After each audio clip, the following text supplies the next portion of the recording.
This is my Capstone Project 1, where I am analyzing the effect of social media usage on the well-being of students. The objective is to analyze and visualize the data and look for any correlations between the usage of social media and the well-being of students globally. And I was focusing in to see if there's any correlations with addiction to social media score, mental health score, the average number of hours of sleep per day, the average hours of usage of social media per day, and any effects on academic performance. The data set was taken from Kaggle, and the title is Student Social Media Addiction. The description, it's a CSV file. It contains survey responses from students aged 16 to 25 from multiple countries, looking at their social media usage patterns, along with key personal, academic, and well-being indicators. It included both quantitative and categorical fields in the data set. First, I imported the data set into, into Google Colab, and I use pandas to first look for any missing values in the data that might have an effect on the results and analysis. Then I created a correlation matrix to look for any correlations based on value. So the closer the number is to one, whether it's negative or positive, is a stronger correlation. Then I use Pandas profiling to generate a full exploratory data analysis. So I first had to install the Pandas profiling, and then I ran the report. In the report, it did generate a heat map with, again, the correlations being 1 or -1 and identified here.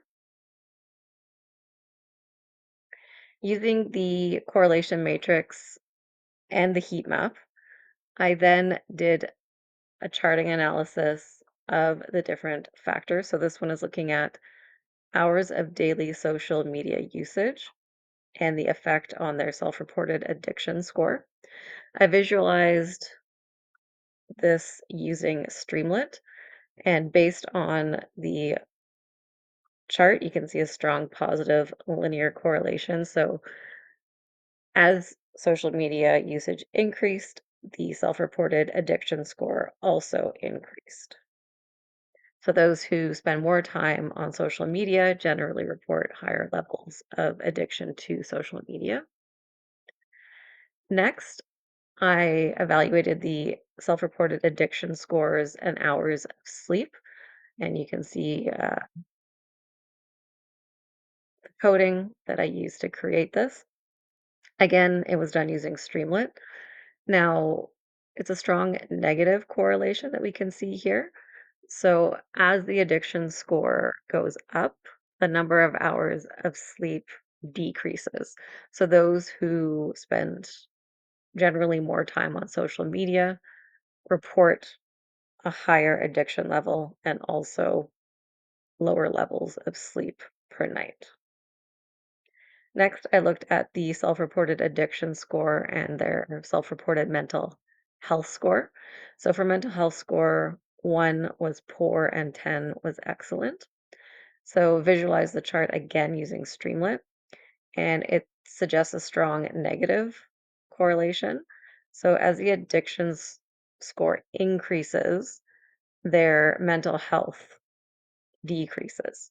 So if you have a higher addiction score, then you have a lower level of mental health. Then I looked at addiction score and academic performance. Now, academic performance in the data set was reported as yes or no. So I first had to assign numerical values to yes and no, with yes being 1 and no being 0. Then I visualize the data.